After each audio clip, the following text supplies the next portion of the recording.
ക്ഷേത്രത്തിന്റെ പൂർണ്ണ ഘടന പൂർത്തിയായിരിക്കുന്ന ദിവസമായതിനാൽ ഇതിനെ രണ്ടാം പ്രാണപ്രതിഷ്ഠയെന്നും വിശേഷിപ്പിക്കുന്നുണ്ട്. 2024 ജനുവരി 22-നായിരുന്നു അയോധ്യയിലെ പ്രാണപ്രതിഷ്ഠ. അയോധ്യ രാമക്ഷേത്രത്തിന്റെ ഗർഭഗൃഹത്തിൽ രാംലല്ലയുടെ വിഗ്രഹം പ്രതിഷ്ഠിച്ചതിനു ശേഷമുള്ള ഏറ്റവും പ്രധാനപ്പെട്ട ചടങ്ങാണ് ഇന്നിപ്പോൾ നടക്കുന്നത്. ധ്വജാരോഹണം അതിന്റെ പൂർണ്ണതയിലേക്ക് എത്തുകയാണ്.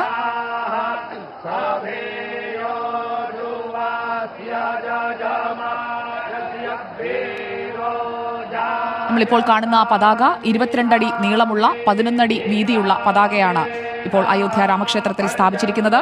കാവി പതാകയിൽ സ്വർണ്ണ നൂലുകൊണ്ട് ഹാൻഡ് എംബ്രോയിഡറി ചെയ്ത 3 ചിഹ്നങ്ങളാണുള്ളത്. ശ്രീരാമന്റെ സൂര്യവംശത്തെയും നിത്യ ഊർജ്ജത്തെയും പ്രതിനിധീകരിക്കുന്ന സൂര്യനെ നമുക്ക് കാണാം. അയോധ്യയിൽ ധ്വജാരോഹണം പൂർത്തിയായിരിക്കുന്നു. സൂര്യവംശത്തെയും നിത്യ ഊർജ്ജത്തെയും പ്രതിനിധീകരിക്കുന്ന സൂര്യൻ, ആത്മീയ ചലനത്തിന്റെ പ്രതീകമായ ഓം ചിഹ്നം, വിശുദ്ധി, സമൃദ്ധി എന്നിവയെ സൂചിപ്പിക്കുന്ന കോവിദാർ മരത്തിന്റെ രൂപങ്ങൾ. മന്ദാരത്തിന്റെയും പാരിജാതത്തിന്റെയും സങ്കര ഇനമായ വൃക്ഷമാണ് കോവിദാർ.